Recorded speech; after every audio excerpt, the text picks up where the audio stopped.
Support structures. Support structures and partnerships are essential to the development of good, inclusive schools. All of the schools featured in this resource were working closely with parents, developing strong governing bodies, and making partnerships with specialist advisors and their local community.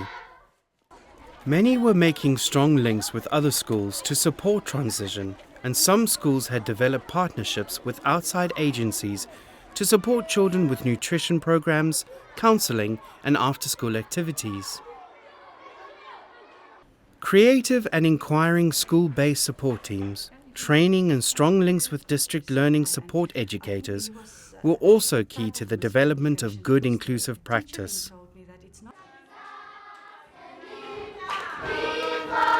Ebhotwe Primary serves the township of Mdantsane in the Old Transkei. It is an area of high unemployment and poverty. The school works with many different individuals and organizations through its school-based support team to meet the needs of disabled and disadvantaged learners. And a sprawling shack of houses or squatter camps right around the area, where about a half of a school ratio is the learners who are from those squatter camps. Some are child-headed families, some are orphans. The school nutrition program ensures that children here get food and drinks each day.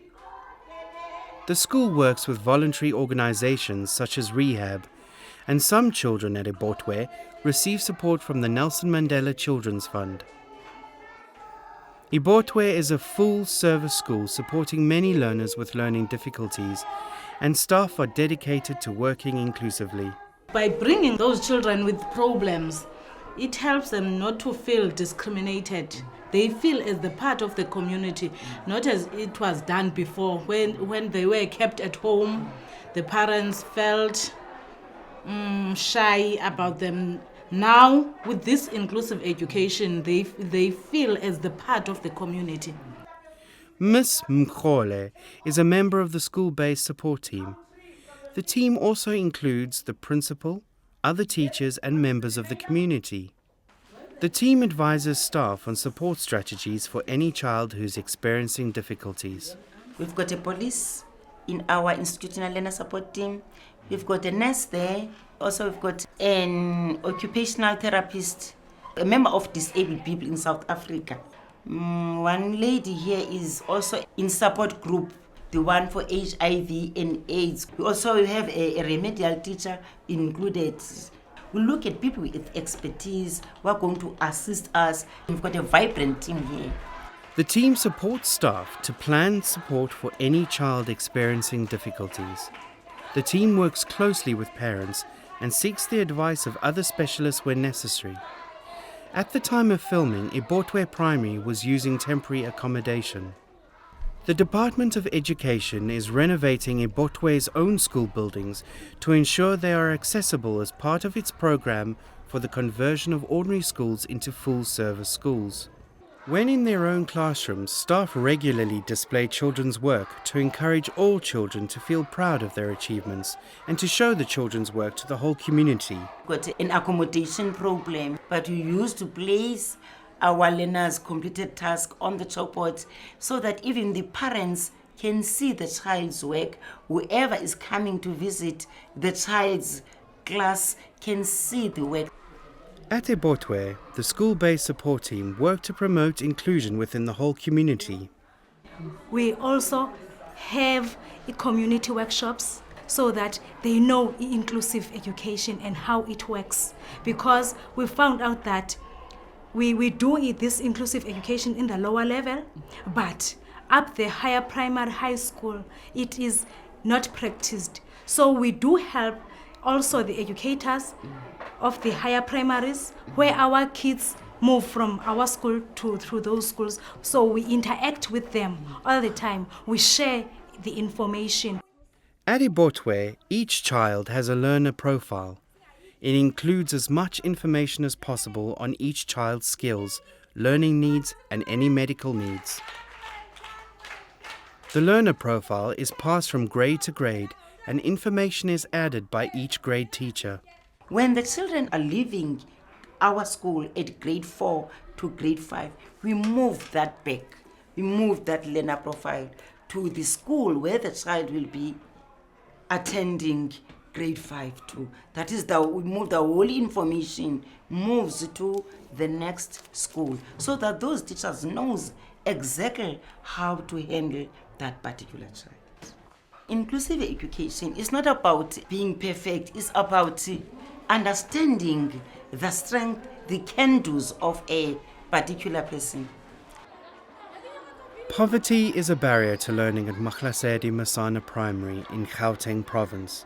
And to counter this, the school works with Tatene, a Venezuelan NGO, to provide after-school support to children orphaned by HIV and AIDS, children with HIV and AIDS, and children living in poverty. After school, we have what we call a drop-in center in our school here. These children, because if they can rush to home, they will find no one who has prepared food for them or who will help them with their homeworks. So the Tateni people come to our school after school and try and help, give these learners a meal, help them with their homeworks, help them with whatever support that they need. Yes. Okay. You've got the right idea. Perfect. Remember Norkem Park is a suburban primary in the East Rand of Gauteng. Pupils come from a wide range of local communities, and the school's 1,050 learners includes many disabled children. The school has established an active and supportive governing body which raises funds each year to supplement government funding. and the rest of it? Here I like. Recognizing a great need for counselling within the school, some of the funds raised are used to employ a full-time social worker. Okay. Emmy provides counselling to pupils, parents and staff. Refilwe's father died recently and he attends bereavement counselling. And this one? I find that there's a lot of bereavement counselling that gets done. Many children have lost a parent, many children have lost both parents. There's a lot of divorce, there's domestic violence, children not coping in the classroom, behaviour problems, and then they come for counselling and we find out what the problem is. I work with these children, try and build up self-esteem. That is the type of work that I do. So you want to remember the happy memories and celebrate your dad's life. Yes, ma'am. Because he was such a good dad. It was helping me a lot because I can let out my feelings and tell Mrs. Clark how I feel and what happens when this happens and the things that are helping me. Do children benefit? Definitely. I think all schools should have a social worker. And I've also found that the children, once they realise that they can speak to you and it's confidential, that it's not going to go further, they tell their friends. And then the friends say, please can we come and see you about whatever the issue is in their lives. Okay, what is your favourite? Emmy works closely with the University of South Africa, and each year, final year students supplement her work in the school. So that affects every time she's in class. Norkem Park's school-based support team includes a teacher representative from each grade and works closely with outside specialists, including speech therapists, occupational therapists, and opticians. The school encourages staff to attend training to support disabled pupils in class. Well, we are getting our teachers to understand how to work with children specifically with attention deficit. And at the moment I'm studying through UNISA, doing inclusive education so that I can assist teachers more on to help children in the classroom situation. Because there's really a big need for that. I think our school is very open-minded and we've taken things as they come along and adjusted and enriched ourselves so that we're able to cope with situations. What advice would you give to schools just starting to develop inclusive practice? Attend courses, because the more you learn about something, the more you can put it into practice and take small steps at a time. You obviously can't solve it all, but in small ways they can start to deal with issues. Is the school-based support team effective?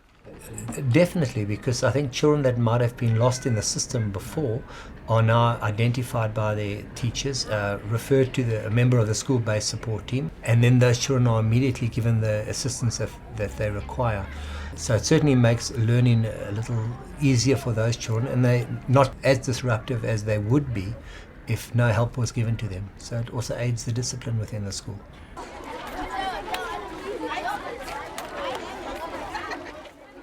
Fanti Gaqa Senior Primary has over 990 pupils. With only 16 classrooms, classes are large with around 60 pupils in each class.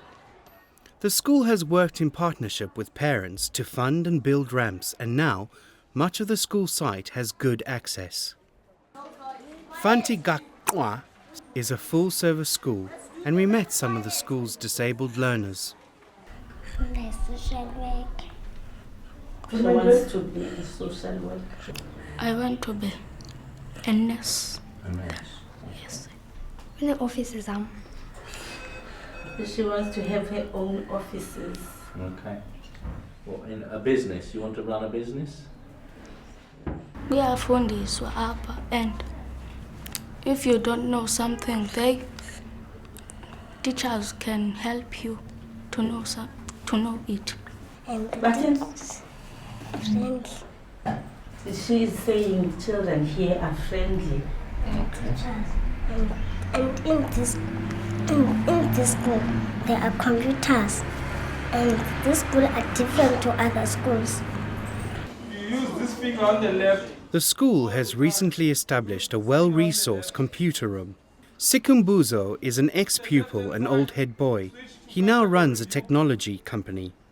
Sikumbuzo is convinced that all children can benefit from learning computer skills, and so he's given some of his time to help the school establish and use this resource.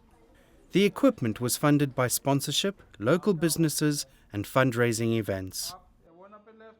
Computers in schools can support disabled children very effectively. There are many adaptations and lots of educational software which are specially designed to make writing, reading, and learning accessible for children with physical, sensory, and learning difficulties. The Department of Education is currently supplying assistive technology to some inclusive schools. This program will be expanded over the next few years. We're going to do a couple of dips. Tamise has Down syndrome. She attended a local nursery school and is now in grade 3 at Springvale Primary. We thought it was a good way of introducing it into the community. We didn't want to hide her. We wanted to expose her to every opportunity available. Tamise is happy and making good progress at Springvale. To support Tamise, Glenda, her teacher, works very closely with Tamise's parents, with Nevi, the school-based support team coordinator, and with Hunley, the district learning support educator. So she completed the worksheet the same as the others. Together they adapt the curriculum and develop support strategies to support Tamise. I placed her at my desk close to where I am so I can keep an eye on her. I've adapted certain of the worksheets so that she only has to do part of them, and she uses calculators and things like that instead of using her mental maths. How did Glenda feel about having a pupil with learning difficulties in her class? I have to be honest, initially I thought it wasn't such a good idea, but having Tamise in my classes changed my mind. Glenda recognises that the whole class benefits from inclusive education. One day when these kids go out into the workplace and there's somebody there with cerebral palsy or with Down syndrome, they're not going to be afraid of them because a lot of people are afraid of what they don't know. And they now know that Down syndrome isn't anything to be scared of, or a deaf child is nothing to be scared of. So I think that's probably the biggest thing I've learned, is just to teach acceptance, and I think it's been fantastic. Tamise's class are working on road safety. Tamise's mom has experience as a classroom assistant, and she has adapted some of the work to be more visual, colour-coded and accessible to Tamise. Safe cycling. I mean, it's too much information for Tamise. For me, the important part is what do I want to teach Tamise when she rides a bicycle? So I've adapted a worksheet like this, and I said, okay, safe cycling. She needs to know that she always needs to stay on the side of the road. You can't ride a bicycle in the middle of the street. The same thing with school safety. What's important for Tamise on the school grounds, that she can only play on the school grounds, and then what she can do, yes or no, she can circle, because then that's easy for her to recognize. Through the team, these resources developed for Tamise will also benefit other learners at Springvale and other schools. In her role as District Support Learning Educator, Hanli works with up to 20 schools on the outskirts of Pretoria. She provides teacher training and works with school principals, teachers and parents to develop good inclusive practice. Hanli works with many teachers. What makes a good inclusive teacher? It's all about mindset. It must be a teacher that's willing to learn, to be open for learning, reflecting, and has a good self-esteem. If she feels like this didn't work, she must not feel like a failure. You know, she must see it as, okay, this is a learning opportunity. Let's try something different. So a lot of creativity, a lot of thinking on her feet, adjusting, and being able to go and look for help. Clever boy. Rakladi attends Valhalla Primary, one of the schools Hanli works with. Rakladi has Down syndrome. He loves school and is supported in class by differentiated worksheets and adapted tasks. At Valhalla, Rakladi is learning English. Language is one of the many skills he is learning both from his teacher and from his peers. That's the other secret ingredient of inclusive education, is the other kids. The teacher, she's only the leader of the group. Rakladi has got 39 other learners, that's also his teachers, you know, and that's the benefit of inclusive education to me, is that socialization. This is not all about academic. We are striving for, of course, progress, but that's not all. Life skills is important, functional learnings, things that the child will use when he leaves school at the end of grade 9 or moving into a job.